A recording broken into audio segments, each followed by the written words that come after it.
I and my husband Dan have been married for 8 years and have 2 kids. For the past decade, my mother-in-law Helen has hosted our annual family reunion at her lakeside home, but this year she's completely undermined me, and I can't stop thinking about it. So a little background. These family reunions are a big deal for Dan's family. Relatives come from across the country, some people plan their entire year around it, and Helen has always been the grand organizer. About 2 months ago, Helen suddenly announced she couldn't host this year because she was getting too old, and the stress was too much for someone her age. This seemed weird to me because she's in great health, goes to spin class 4 times a week, and hosted a garden party for 50 people last month. But whatever. Here's where I come in. The reunion was 6 weeks away. People had already booked flights, and nobody else was stepping up. Dan was really disappointed, so I volunteered to host at our place. Our house is way smaller than Helen's lakeside mansion, but I figured we could make it work. I'm not gonna lie, preparing was stressful. I used a week of vacation days to deep clean the house, rearrange furniture to accommodate everyone, and plan activities that would work in our more limited space. I cooked and baked for days, made homemade decorations, and tried hard to make everything perfect despite our modest budget. The first day of the reunion seemed to be going well. Everyone arrived, seemed happy with the arrangements, and several family members thanked me for saving the tradition on such short notice. I was feeling pretty good about everything until lunchtime on day 2. I was in the kitchen getting lunch ready when I overheard Helen talking to Dan's aunts in the living room. I paused at the doorway when I heard my name mentioned. Helen was holding one of the centerpieces I had stayed up until 2 a.m. making and saying, "I suppose this is what happens when someone doesn't understand family traditions properly." One of the aunts said something like, "I think she's done an impressive job considering the circumstances." But Helen just sighed and said, "I knew she couldn't pull it off properly. Some people just don't have that hosting touch." But I didn't want to hurt her feelings by saying no when she insisted on taking over. I stood there as she continued, "Next year, I'll have to take it back, of course. Family traditions are too important to leave to someone who thinks store-bought potato salad is acceptable." For the record, the potato salad was homemade. I spent 3 hours on it the night before. I couldn't just stand there and take it, so I stepped into the room and said, "Is there something wrong with the arrangements, Helen?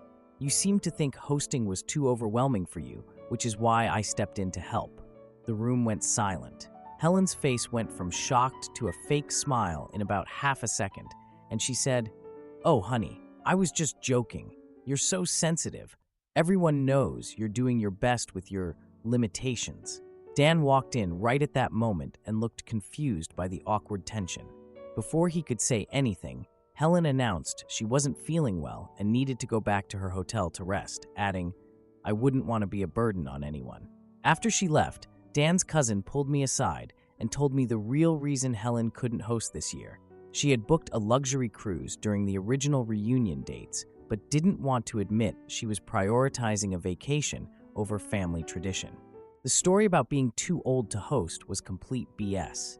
Now I'm getting text messages from Helen claiming I embarrassed her in front of everyone and ruined a special tradition with unnecessary drama. Dan is suggesting I might have misinterpreted his mother's comments and should apologize to keep the peace. Edit. Rip my inbox. I didn't expect this to blow up so fast. A lot of you are asking if Helen has always been like this. And yes, this is absolutely a pattern. She's criticized my parenting, taken credit for my ideas at work functions Dan and I both attended, and constantly makes these little digs that seem innocent to everyone else, but are obviously meant to undermine me. But this is the first time I've actually confronted her directly. This isn't the first time Helen has done something like this. Last Christmas, she criticized my turkey as a bit dry, and then told everyone she should have just hosted instead. When our son had his kindergarten graduation, she told the other parents that she had helped me pick out his outfit because I struggle with these things. She's always inserted herself into our lives this way, but Dan usually just says that's just how she is and asks me to let it go for the sake of family harmony. Dan is super close with his mom because she raised him alone after his dad died when he was young. I get that, I really do, and I've tried to be understanding for 8 years. But I'm reaching my breaking point with this reunion situation. I've spent the last 2 days trying to keep the reunion going smoothly while Helen has been sending passive-aggressive texts to me and calling various family members to tell her side of the story. Several relatives are now treating me coldly, while others have quietly told me they've seen Helen pull this kind of stuff before. The really frustrating part is that I know deep down Helen could have hosted this year. She's perfectly capable physically and financially, but chose not to, then criticized everything I did while pretending she was forced into giving up her special tradition. I'm trying not to let this ruin the last day of the reunion, but I'm struggling with how to handle this going forward. Dan keeps saying I should just apologize to smooth things over, even though I didn't do anything wrong except call out her behavior. He says keeping the peace is more important than being right. I don't want to create a permanent rift between Dan and his mother, but I also don't want to spend the next 20 years being Helen's emotional punching bag while she rewrites every situation to make herself look like the martyr and me look like the villain. The reunion ends tomorrow, and I have no idea what to do next. Should I just fake apologize to keep the peace like Dan wants me to, even though Helen was clearly in the wrong here and is now spreading her twisted version of events to the whole family? Or do I stand my ground and risk causing even more family drama? Am I wrong for feeling hurt and angry about this whole situation? Please be honest. I can take it. I really need some outside perspective because I'm starting to doubt myself after all the texts from Helen and Dan's relatives telling me I overreacted. Now for the first update. First off, thanks for all your thoughtful comments on my post about my Mael, Helen hijacking my family reunion. As many of you suggested, I tried standing my ground instead of just apologizing to keep the peace. And let me tell you how that went down. The rest of the reunion day after Helen stormed out was awkward. I tried to keep things running smoothly for the remaining guests while dealing with a constant stream of passive-aggressive texts from Helen. She kept sending messages like, "Hope everyone is enjoying themselves despite the circumstances," and "Let me know if you need any help salvaging what's left of the gathering." I was checking my phone every 5 minutes, dreading what new guilt trip would pop up. Several family members privately approached me throughout the day. Dan's cousin Julia pulled me aside during afternoon activities and confirmed Helen had been making similar comments all morning before I overheard her. Apparently, she told one group that my decorations looked charmingly homemade, considering the constraints, and asked another if they found the sleeping arrangements tolerable. This wasn't just a one-off moment I happened to catch. It was a calculated campaign to undermine everything I'd done. When I finally got a moment alone with Dan that evening after the kids were in bed, I tried explaining exactly what I'd heard and how hurt I felt. At first, he did exactly what many of you predicted. He defended his mother and suggested I was being oversensitive about the whole thing. "You know how mom gets when she feels left out," he said. "She's probably just feeling replaced. You could smooth this over if you just apologized." I couldn't believe what I was hearing. Apologize for what? Hosting a reunion she bailed on to go on a secret cruise? And yes, to those asking in the comments, she 100% used getting too old as an excuse when she was actually planning a luxury vacation. Multiple family members have now confirmed this. When I told Dan about the cruise and repeated exactly what I overheard her saying about my limitations and how family traditions were too important to leave to someone who thinks store-bought potato salad is acceptable, he got quiet. He mumbled something about needing to check email and disappeared into his office for the rest of the night. I thought maybe he was processing and would come around to see my side of things. Nope, not even close. This morning, I woke up to a notification in the family group chat. Helen had announced she was organizing a special dinner at Portofino's for tonight, the last night of the reunion. She invited everyone who wants to experience a proper celebration, and then added a separate message saying, of course, OP should stay home and rest after all her hard work. She must be exhausted, poor thing. Several family members immediately responded with heart emojis and can't wait messages. I was making pancakes for overnight guests when Dan walked in and said, "You should come to dinner tonight. It would show there are no hard feelings." No hard feelings? No hard feelings? I was stunned. I asked him why I should pretend everything was fine when his mother was clearly trying to undermine me again by hosting a competing event on the final night of the reunion I was still in the middle of hosting. His response? A deep sigh followed by, "You know how she is. It's easier if we just go along with it." That's when I lost it. I reminded Dan that this wasn't an isolated incident.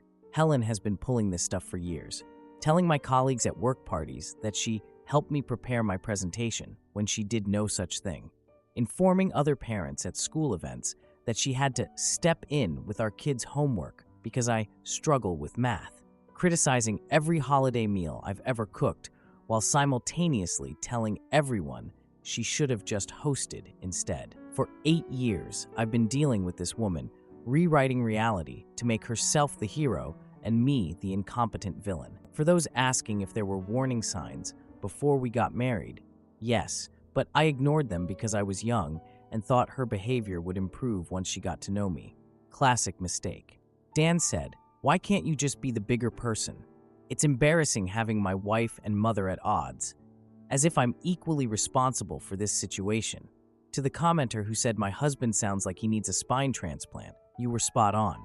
I told him I've been the bigger person for our entire marriage. I've smiled through her backhanded compliments, accepted her helpful suggestions that are really just criticisms, and let countless comments slide because he always insists that's just how she is. At some point, being the bigger person just means being taken advantage of. That's when he said, "My mother raised me alone after Dad died. She sacrificed everything for me. The least we can do is accommodate her quirks." I get it. I really do. Helen was widowed young and raised Dan by herself. That's legitimately hard, and I have always respected what she went through. But as I pointed out to Dan, and as many of you mentioned in comments, understanding someone's difficult background doesn't mean accepting disrespect as an adult. Trauma explains behavior, but doesn't excuse it. Dan didn't like that perspective very much. He grabbed his car keys and said he needed some air. Then he just left. Left me with a house full of his relatives, breakfast half prepared, and a passive-aggressive dinner invitation hanging in the air. Thanks for that, husband of the year. The most uncomfortable part was trying to explain to confused houseguests why Dan had suddenly stormed out. I just mumbled something about him running to get more orange juice and kept flipping pancakes while various aunts and uncles exchanged glances. Throughout the day, people started choosing sides. Dan's cousin Julia and a few others supported me, telling me it was about time someone stood up to Helen. Others suggested I should be gracious and apologize for the misunderstanding to keep the peace. Several people seemed determined to stay neutral, suddenly becoming very interested in their phones whenever the subject came up. Dan didn't come back for hours. When he finally returned around 3 p.m., guess who was with him? Helen. She announced to the room that she had graciously decided to forgive the misunderstanding, and, this is the kicker, would be staying at our house instead of her hotel for the remainder of the reunion, so she could help guide the remaining festivities. I stood there in shock while family members nodded as if this made perfect sense. Dan wouldn't even look me in the eye. Within minutes, Helen was rearranging the dining room furniture for dinner, telling people where to sit, and instructing my children to call her the real party planner. My 6-year-old looked confused, while my 4-year-old just repeated the phrase. I wanted to object, but every time I opened my mouth, Dan would shoot me this pleading look that said, "Please don't make a scene." So I retreated to the kitchen, supposedly to prep dinner, but really to keep myself from saying something I'd regret. To the person who suggested I might need an exorcist for my MIL, I'm considering it. About an hour ago, I overheard Helen on the phone with her sister in our guest bedroom. The door was partially open, and as I walked past with a laundry basket, I heard her say, "I had to step in and salvage the reunion. Poor thing was falling apart under the pressure. You know, she's never been good at these things. The family is so relieved I'm taking charge." I'm writing this update from my bedroom, where I've retreated for a headache. In reality, I'm trying to figure out what to do. Helen has effectively taken control of my house and my reunion, with my husband's apparent blessing. She's making herself out to be the savior, and me the incompetent host who couldn't handle the responsibility. And somehow, it's working. People are thanking her for stepping in. I don't know what to do next. Confronting her again seems pointless since Dan won't back me up. Playing along feels like accepting that this will be my life forever. Helen undermining me while Dan asks me to be the bigger person. Standing my ground might mean creating a permanent rift in the family. To those who suggested marriage counseling in the comments, I'm seriously considering it now. And to the person who said, I need to decide if this is my hill to die on, this mountain is looking pretty good right about now. I'm going to try to get through the final dinner tonight with my dignity intact. But I'm at a breaking point with both Helen and Dan. Thank you all for validating that I'm not crazy for feeling disrespected and undermined. I'm still figuring out my next steps, but having some outside perspective has helped me see this situation much more clearly. Now for the second update. Update 2. Well, I honestly never thought my previous post would blow up like that, but I really appreciate all your support and advice during this nightmare of a family reunion. Here's what's been happening since Helen hijacked my house and the remaining reunion activities. The past 2 days have been challenging on my part. Helen has gradually taken over every aspect of the reunion I spent weeks planning. She's rearranged furniture, changed activity schedules, criticized my food choices. Oh, sweetie, did you really use pre-shredded cheese in this casserole? And positioned herself as the host to anyone who would listen. I've been trying to maintain my dignity while watching her take over in my own home. Dan has been increasingly distant throughout all of this. Occasionally, he'll defend me with a half-hearted, "Mom, OP did put a lot of effort into this," but mostly he's trying to stay neutral by physically removing himself whenever tensions rise. Several family members have actually pulled me aside to express concern about what's happening. Dan's cousin Julia has been checking in regularly, bringing me coffee and offering moral support when Helen is being particularly difficult. But Dan's Aunt Margaret has been watching the whole situation. Yesterday afternoon, I was looking for my phone when I saw a notification on Dan's tablet. Turns out, Helen created a private group chat with certain family members, excluding me, Julia, and Aunt Margaret, where she's been sharing concerns about my mental state.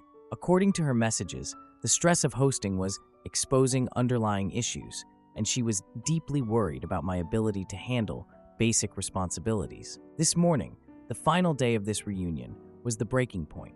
I walked into the kitchen to find Helen instructing my 6-year-old daughter to tell arriving family members that Grandma saved the party. My daughter, who she was essentially coaching to undermine her own mother. I've tolerated a lot from this woman, but using my child crossed every line imaginable. I sent my daughter outside to play and calmly asked Helen if we could have a private conversation in the study.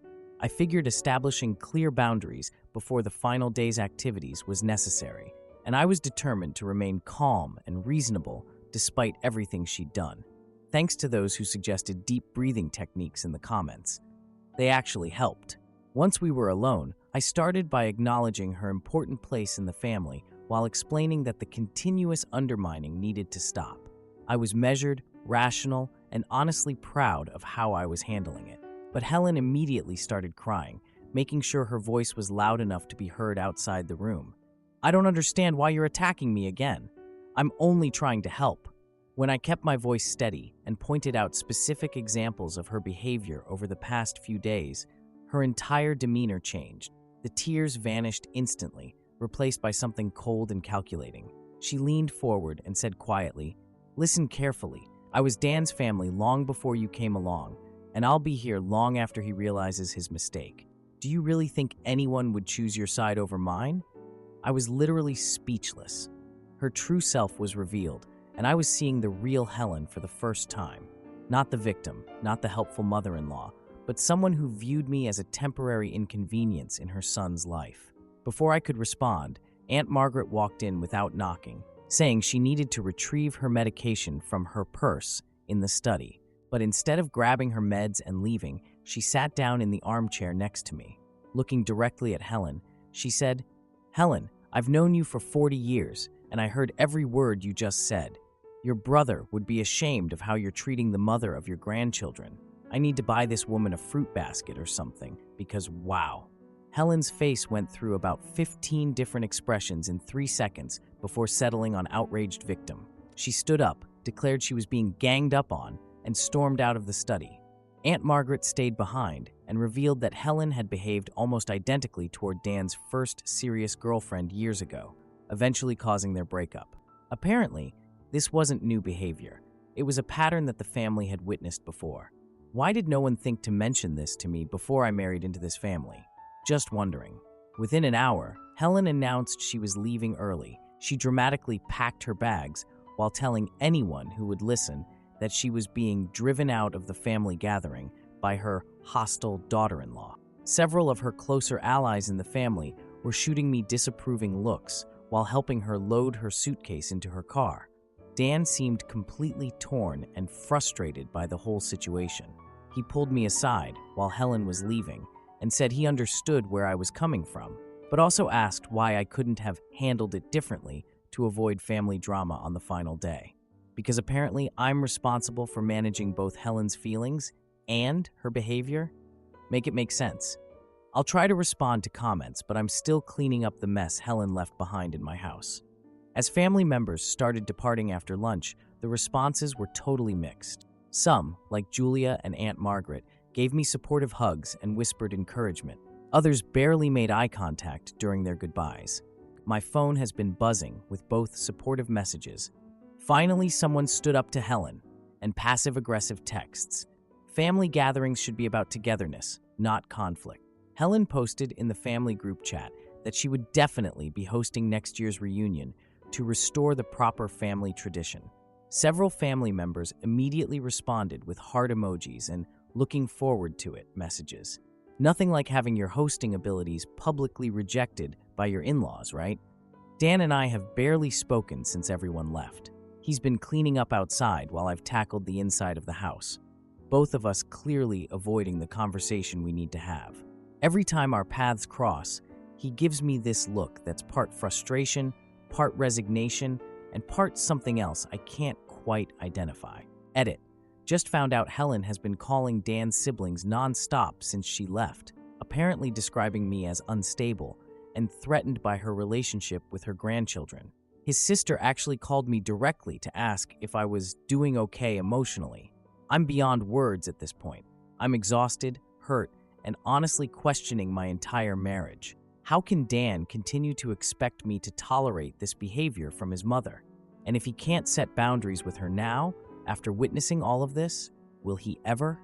I know there are two sides to every story, but I've spent 8 years trying to build a relationship with a woman who apparently decided long ago that no one would ever be good enough for her son.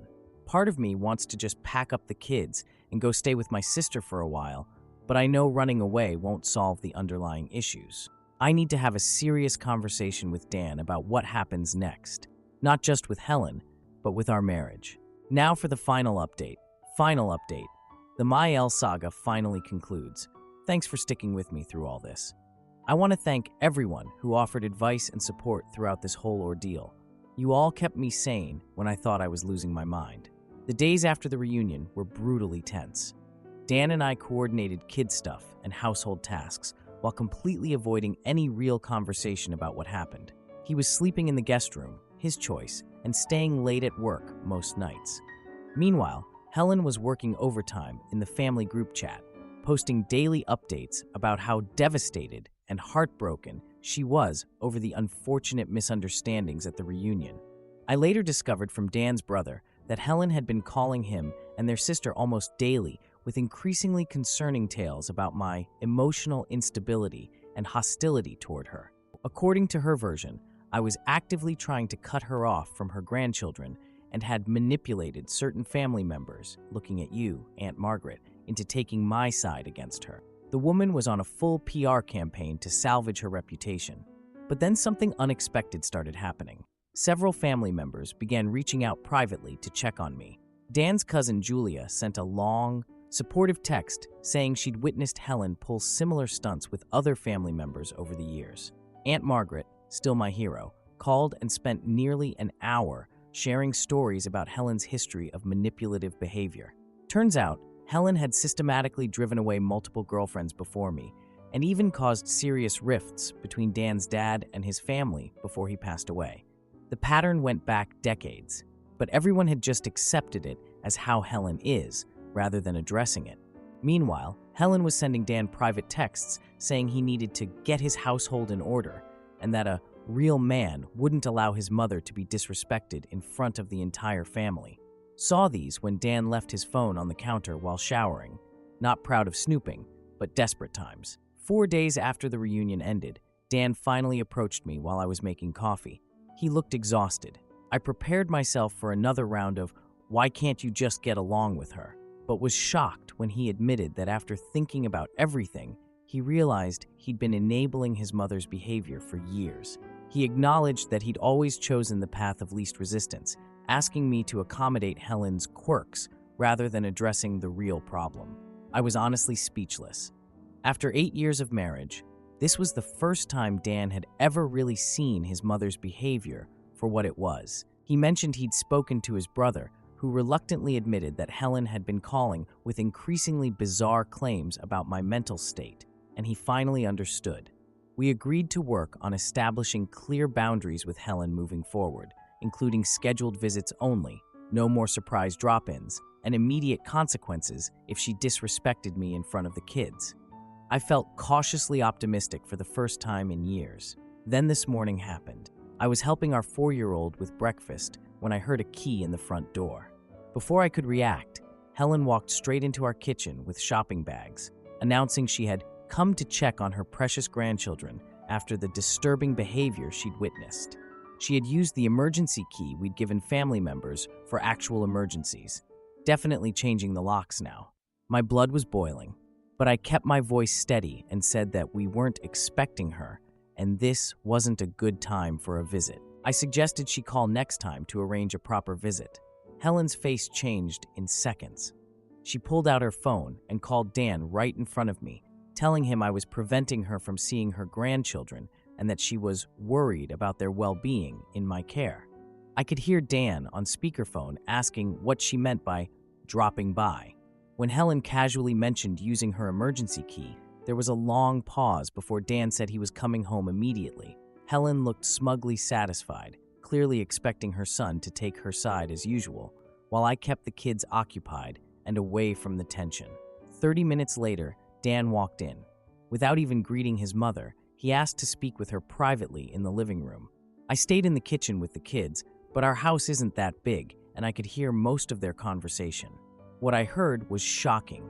Dan was calmly but firmly explaining to Helen that her behavior at the reunion and since had been completely unacceptable. He told her that entering our home unannounced using an emergency key was crossing a major boundary, and that her attempts to undermine me as both a host and a mother had to stop. Helen's voice rose as she insisted she was being vilified for upholding family traditions and that I had turned her son against his own mother. The victim act was ongoing, but for once, it wasn't working on Dan. He remained steady, telling her that he'd spoken with Aunt Margaret and others and now recognized a pattern in her behavior that he had previously excused or ignored. The conversation ended with Dan telling Helen that future visits would need to be scheduled in advance, with clear expectations about respectful behavior toward me, or they wouldn't happen at all. He also asked for her emergency key back, which led to another round of tears and accusations. Helen eventually left, forgetting her shopping bags in her exit, immediately calling family members from her car. But here's the best part. Many of them had already heard from Aunt Margaret about what really happened at the reunion, and Helen's usual tactics weren't working as effectively as they had in the past. That evening, after the kids were in bed, Dan and I had the most honest conversation of our marriage. He apologized for not seeing the pattern earlier and acknowledged that he'd enabled his mother's behavior by always prioritizing temporary peace over addressing the real issues. I admitted that my resentment had been building for years and that I should have been more direct about how Helen's behavior was affecting me. We're now working on what our new normal looks like. Some family relationships remain strained. Helen's sister and one of Dan's cousins are firmly in her camp and have been posting passive-aggressive comments about respecting elders on social media. But others have reached out to repair connections and establish healthier interactions moving forward. Dan has told Helen that she's welcome to be part of our lives, but only if she can respect both of us as parents and partners. It's now up to her, but honestly, I'm not holding my breath for a personality change at her age. Seriously, who transforms at 62 after decades of being the family manipulation queen? Edit. It's been 2 weeks since the confrontation, and Helen has cycled through several strategies. First was the wounded victim, daily tearful calls to Dan, which he limited to once a week. Then came the love bombing, sending expensive gifts to the kids with notes about how much Grandma misses them. Now she's in the ignoring phase, telling extended family she's giving us space to realize how much we need her. Dan has remained consistent with the boundaries we set, which honestly makes me fall in love with him all over again. We've changed the locks, started couples therapy, and are focused on our immediate family unit. The kids ask about Grandma occasionally, but they seem much more relaxed without the constant tension in the house. Who knew boundaries could be so beneficial for everyone's mental health? If you ever find yourself dealing with a manipulative in-law who undermines you at every turn, remember that setting boundaries isn't being mean or disrespectful. It's necessary for your sanity and your marriage. Thank you all for giving me the courage to stand my ground when I was wavering.